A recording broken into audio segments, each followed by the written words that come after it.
เมื่อไม่ได้พัฒนาที่จิตใจจะพัฒนาได้ใดๆก็ไร้ผลการพัฒนาต้องเริ่มต้นที่ใจคน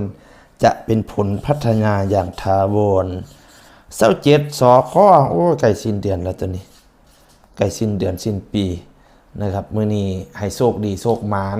นะครับองค์ปู่ทวดพญานาคนะครับก็ส่งทุกวันนะครับมีทั้งสีเขียวถีท่ององค์ปู่องค์ญานะครับมีถูกเลขให้พร้อมผู้ใดอยากได้เด้อ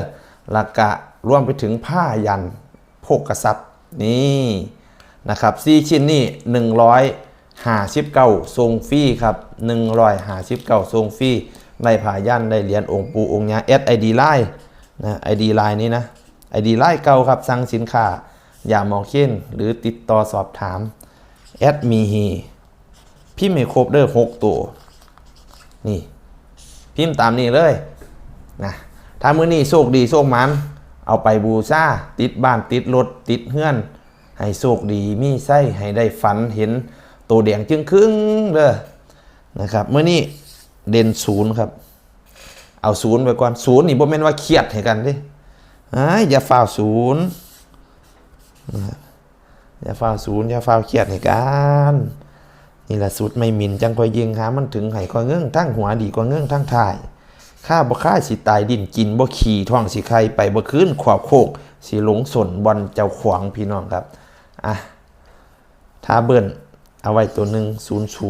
00ให้เลือกตัวใดตัวหนึ่งตัวเดียวแคนๆค่อยเลือก09นี่นะครับเอาของดีของขังของมงคลนะครับอันนี้ส่งฟรีนะ159นะบูชารวมเฮ็ดบุญน้ำกันนะครับรายได้ในการ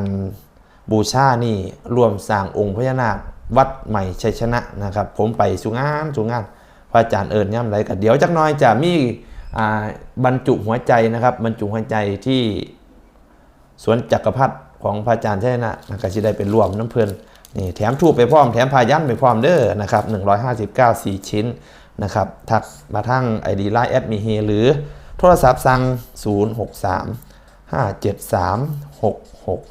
6624นี่เป็นเบอร์โทรริมผู้รีสอร์ทครับขอบคุณหลายๆ